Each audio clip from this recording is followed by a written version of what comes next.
उधर 15 अगस्त के समारोह को लेकर केंद्र सरकार ने बड़ा फैसला लेते हुए परेड में हिस्सा लेने वाले सभी लोगों को 15 अगस्त तक क्वारंटीन करने को कहा है। सेना और पुलिस अफसर को क्वारंटीन रहने को कहा गया, ड्राइवर, कुक और परेड को भी क्वारंटीन रहने को कहा गया है।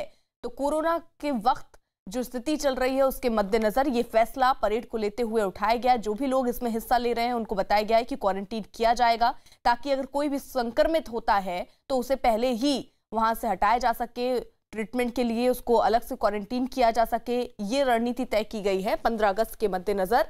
इस समारोह को देखकर केंद्र सरकार ने ये बड़ा फैसला लिया, जिसमें परेड में हिस्सा लेने वाले सभी लोगों को 15 अगस्त तक क्वारंटीन करने को कहा गया है। सेना और पुलिस अफसर को क्वारंटीन रहने को कहा गया, ड्राइवर, कुक और परेड को भी क्वारंटीन रहने को कहा गया है। तो कुल मिलाकर 15 अगस्त की जो परेड होनी है उसके मद्देनजर कोरोना का खतरा जिस तरीके से देश में पनपा है उसको लेकर क्या कदम उठाने चाहिए, उसी के तहत ये केंद्र सरकार का बड़ा फैसला, जिसमें ये फैसला लिया गया कि जो भी परेड में हिस्सा लेगा उसको 15 अगस्त तक क्वारंटीन किया जाए।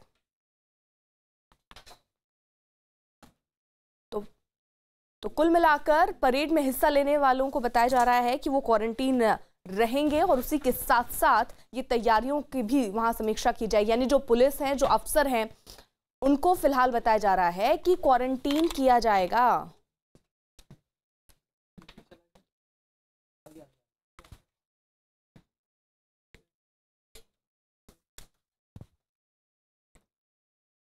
तो इसी बीच जो जानकारी मिल रही है कि परेड में जो लोग हिस्सा लेंगे, चाहे वो परेड में शामिल होने वाले लोग हों, पुलिस जो वहां सुरक्षा के लिए तैनात होगी, सेना और सेना के जो लोग होंगे उन्हें भी क्वारंटीन करने के लिए कहा गया है, क्योंकि बड़े लोगों के इस परेड में शामिल होने की खबर है। और ऐसे में अगर एक भी शख्स वहां पर कोरोना पॉजिटिव पाया जाता है तो इसलिए वहां ज्यादा खतरा पनप सकता है। और इसके मद्देनजर केंद्र सरकार की तरफ से ये बड़ा फैसला लिया गया, जिसके तहत जो लोग भी परेड में हिस्सा लेंगे उनको 15 अगस्त तक क्वारंटीन किया जाएगा, ताकि अगर किसी में भी कोई भी संक्रमित होता है या कोई लक्षण दिखते हैं तो पहले से ही एहतियाती कदम उठाने के लिए दरअसल ये कदम उठाया गया है।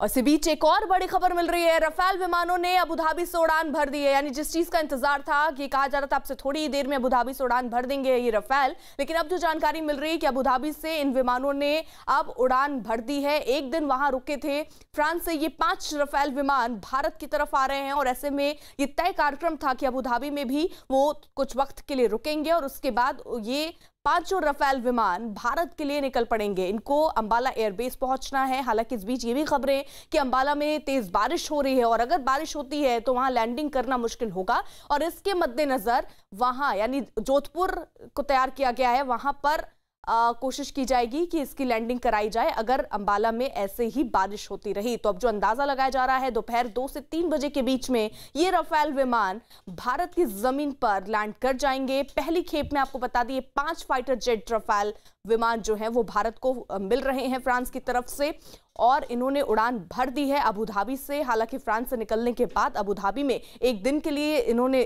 रुके थे पायलट्स और ये विमान भी वहां पे एक दिन के लिए थे। अब से कुछ ही देर में भारत पहुंच जाएंगे ये रफाल विमान। इसको लेकर लोगों में भी बहुत उत्साह देखा जा रहा है और इसी को देखते हुए हरियाणा में भी कई जगह पर रफाल के स्वागत के लिए पोस्टर भी लगे हुए हैं। तो ये अब एक तरीके से कहा जाए तो हर इंसान ये स्वीकार रहा है कि भारतीय सेना की ताकत निश्चित तौर पर इन रफाल विमानों के आने से बढ़ेगी। 36 रफाल विमान दरअसल आने हैं और पहली खेप जो है जिसमें 5 ये रफाल विमान जो हैं वो अब से थोड़ी देर में ही भारत की जमीन पर लैंड कर जाएंगे। हालांकि अभी ये तय होना बाकी है कि क्या ये अंबाला में ही लैंड होंगे, क्योंकि ये दुविधा की स्थिति इसलिए बनी, बारिश अंबाला में हो रही है जिसकी वजह से अंबाला एयरबेस पर लैंडिंग होगी या नहीं ये तब तय किया जाएगा जब स्थिति 2 से 3 बजे की तरफ जब ये विमान वहां पहुंचेंगे तब तय होगा कि क्या वहां लैंडिंग हो सकती है और अगर नहीं होती है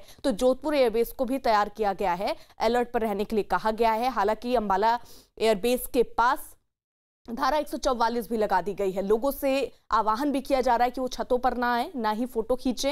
ये तमाम एहतियाती कदम भी वहां पर उठाए जा रहे हैं क्योंकि अंदाजा इसका लगा सकते हैं ये 5 विमान जो मिल रहे हैं फाइटर प्लेन ये कितने महत्वपूर्ण हैं, इस बात को हर कोई समझ रहा है और इसीलिए किसी भी प्रकार की लापरवाही कोई बरतना नहीं चाहेगा। इसलिए लोगों से भी अपील की जा रही है कि अपने घरों पर ना ही वो मौजूद रहें छतों पर और ना ही किसी को वहां आने दें, ना ही इनकी फोटोग्राफी करनी है और साथ ही साथ उस एरिया में कोई ड्रोन भी उड़ाता नजर नहीं आएगा। अगर किसी के खिलाफ वहां देखा गया कि कोई ड्रोन उड़ा रहा है तो उसके खिलाफ भी कार्रवाई की बात भी कही गई है। तो एक तरीके से दुश्मनों का काल जो है अब से थोड़ी ही देर में भारत की जमीन पर लैंड करेगा। वक्त जो बताया जा रहा है 2 से 3 बजे के बीच ये जो विमान है वो अंबाला एयरबेस पर, अभी तक जो तय कार्यक्रम है उसके हिसाब से अंबाला एयरबेस पर लैंड करेगा। इसके लिए तमाम तैयारियां जोर शोर से वहां पर कर दी गई हैं। अबुधाबी से उड़ान फिलहाल इन रफेल विमानों ने भर दी है। फ्रांस से निकले थे, जिसके बाद ये कहा जा रहा था कि अबुधाबी में कुछ देर के लिए रुकेंगे, आराम करेंगे। उसके बाद ये जो विमान है वो आगे की तरफ यानी भारत की तरफ रुख कर जाएगा। और अब जो बड़ी खबर है वो ये कि रफेल विमानों ने अबुधाबी से उड़ान भर दी है और अब से कुछ घंटों का और इंतजार है जब रफेल विमान भारत की जमीन पर होंगे। और इसी के साथ साथ वायुसेना बेड़ा जो है हमारा वो और ज्यादा ताकतवर हो जाएगा और इसको चीन, पाकिस्तान और जो देश हैं वो सब समझ रहे हैं, क्योंकि पहली खेप है ये। ऐसे 36 रफेल विमान अभी और आने बाकी हैं। 5 इनमें से आज भारत की जमीन पे आ जाएंगे। तो 2 से 3 बजे का ये वक्त बताया जा रहा है। तैयारियां पूरी कर ली गई हैं। लोगों में भी खासा जोश इसको लेकर देखा जा रहा है। कई जगहों पर लोग हवन पूजन करते हुए भी नजर आ रहे हैं कि ये जो विमान है इनकी लैंडिंग अंबाला एयरबेस पर अच्छी तरीके से हो जाए, कहीं कोई दिक्कत ना आए, इसके लिए लोग हवन करते हुए भी नजर आ रहे हैं। वो सारे एहतियाती कदम भी यहां पर सेना की तरफ से भी उठा लिए गए हैं ताकि कोई दिक्कत फिलहाल ना आए।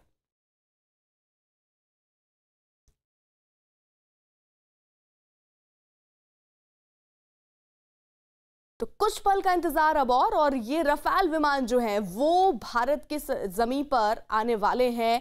और ये बताया जा रहा है 2 से 3 बजे का वो वक्त होगा जब भारतीय जमीन पर लैंड करेंगे ये रफेल विमान। 5 रफेल विमान ये हैं।